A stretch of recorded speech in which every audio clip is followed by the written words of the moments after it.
Hi everyone, this video is going to focus on the design movement that you need to be aware of and know some information about for paper 2 in the A-level specification. So let's get started.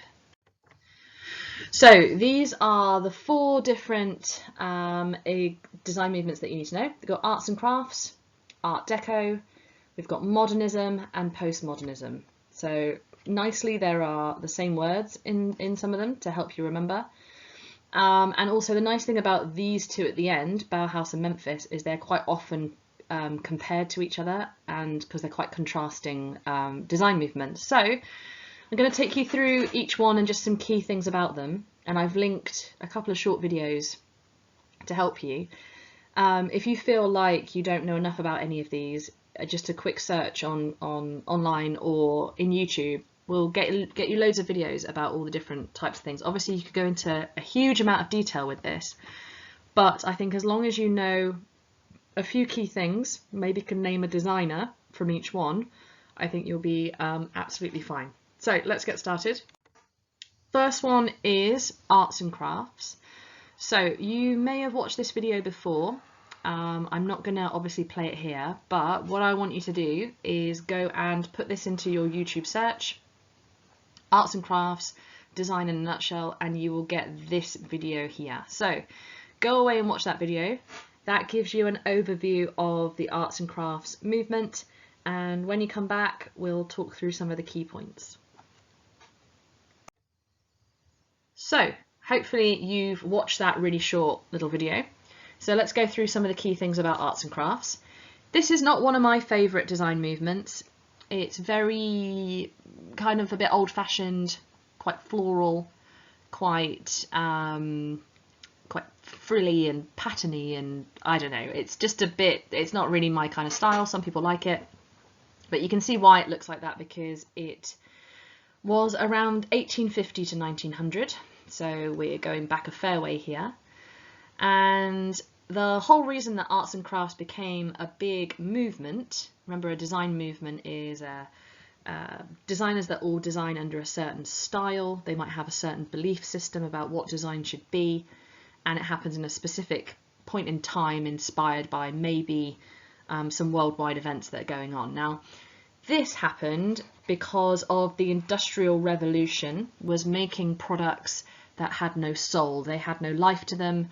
The loss of traditional skills like carpentry and things like that was really starting to bother some people who had those kinds of skills. So the influence of arts and crafts is all about a reaction to the loss of these traditional skills due to the Industrial Revolution, and these designers and artists wanted to make products that still had that traditional feel to them. They were handmade, they were honest, they had, you know, they really focused on the beauty of the materials, they were decorative, they had lots of detail to them. So quite a lot of the features of them are medieval kind of craft, so very traditional looking furniture. Simplicity I would argue against. It's quite ornate. I wouldn't say it's the most simple of design movements, more like the use of natural forms and the beauty of natural materials like different timbers, hardwoods and things like that.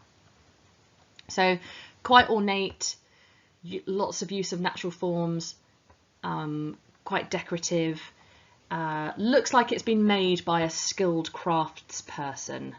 Okay, so it doesn't look like it's been made in a factory. It looks like it's had someone with skill who's been working on it. You know, it's got quite a lot of elements to it. The beauty of the materials are clearly displayed. So for example, the grain of oak and mahogany and things like that, really kind of making the most of those materials.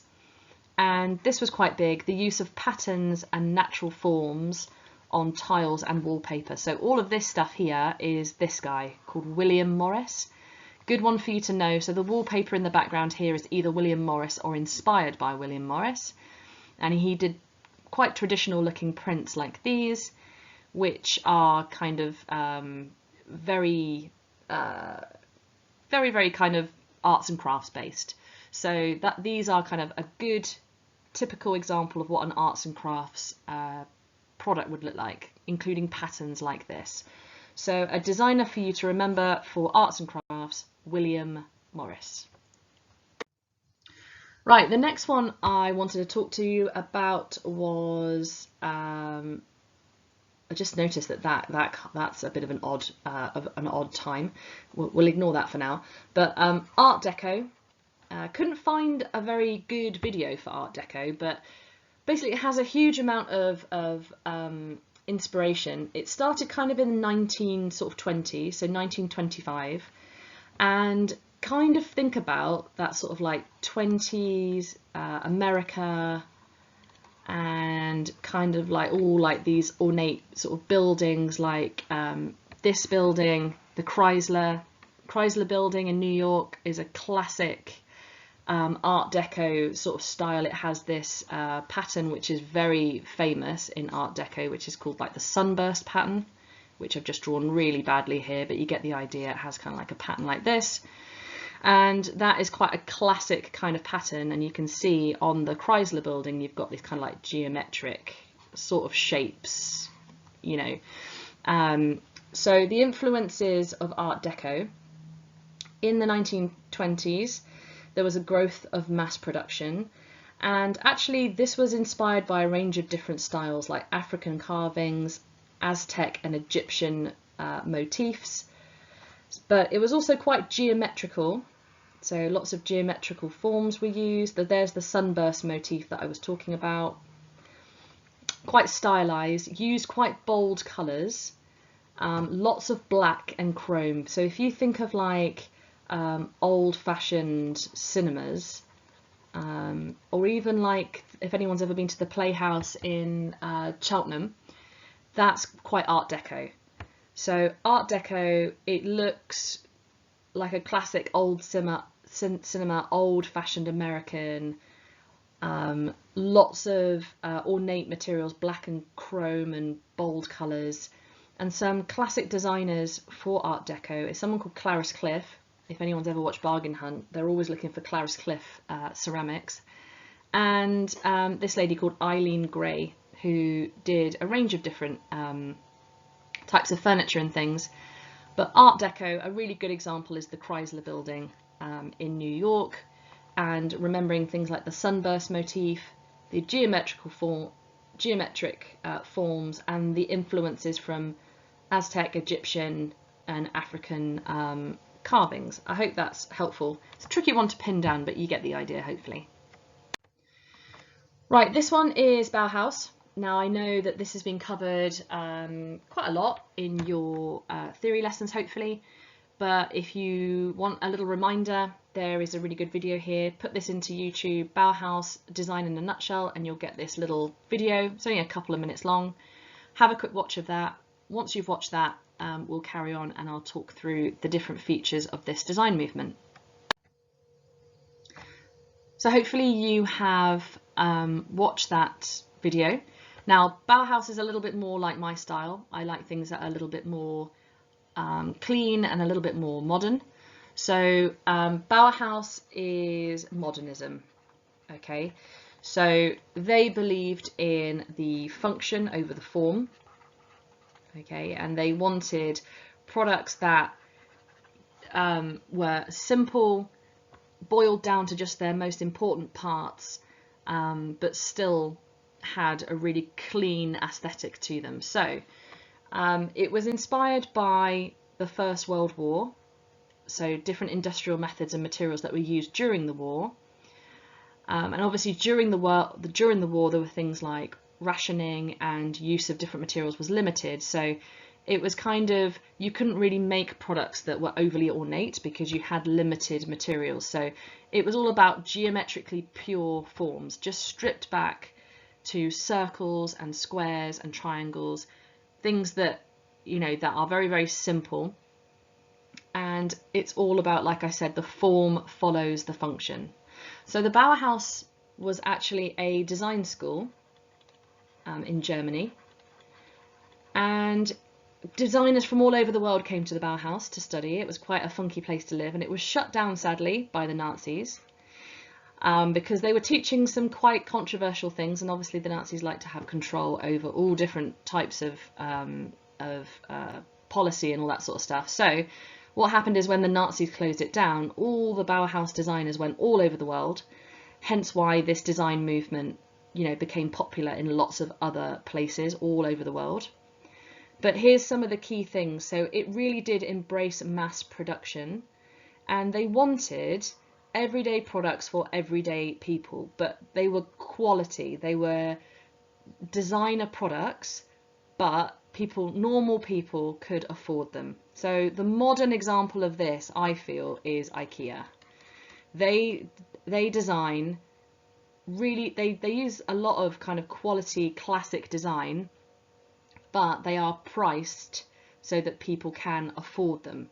So everyday products for everyday people, but still a really a product that you would want to have in your home, a desirable piece of design.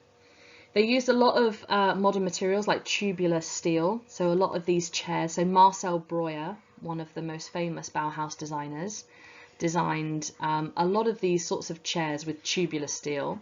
This one is actually called by a guy called Mies van der Rohe. It's called the Barcelona chair.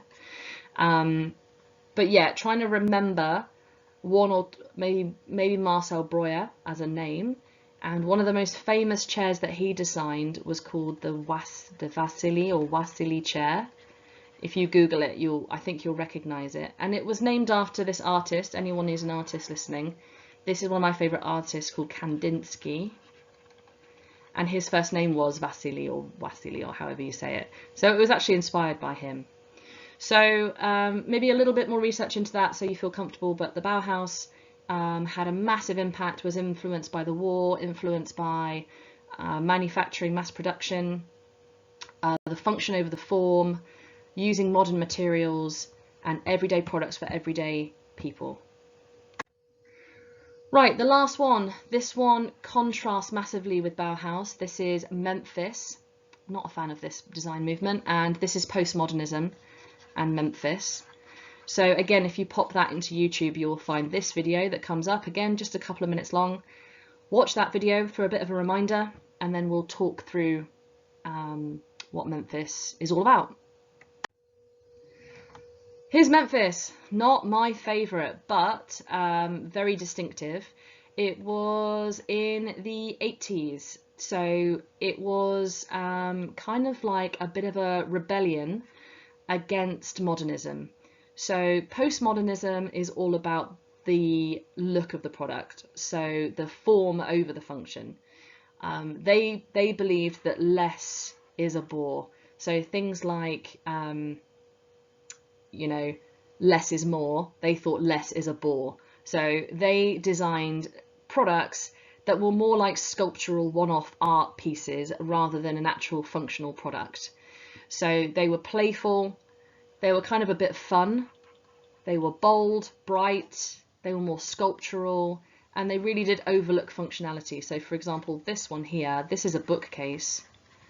Good luck trying to get your books on there. You might get a few, but it's obviously not the most functional product. This one, the chaise longue, is doesn't look very comfy to me, but it's obviously a talking point, very different, very arty and colourful. And they used quite a lot of this anthropomorphic and zoomorphic features, so human and animal shapes. So kind of almost looks like a bit of a hedgehog. Give it an eye and a smiley face. That's creepy, but you get the idea. So they used a lot of kind of playful shapes and quite abstract and random combinations of geometric forms. Again, you can see you've got things like, the half circle here, trapeziums, you've got cuboids, you've got all sorts of different things, triangles, really strange combinations of different shapes.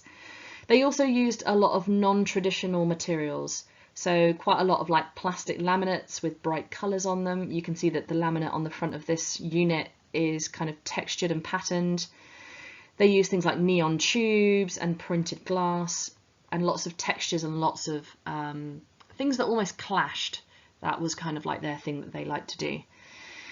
And the designer that I would encourage you to learn about is called Ettore Sottsass. very famous Memphis designer, and that was one of his abominations. You might like it, I don't like it, but he is one of the best ones to look at. Some of his work's really cool. He did a really cool typewriter, which I really like. But there's a few different things that he's done, but that is the main idea behind Memphis. And you can see how this one could be contrasted with Bauhaus. So maybe in the exam you could be asked about contrasting these two together, and if they said modernism and they said postmodernism, you know that modernism is Bauhaus and postmodernism is Memphis. Okay, so don't forget that. Right, I hope that was useful. That's just a short video on design movements. See you on the next video.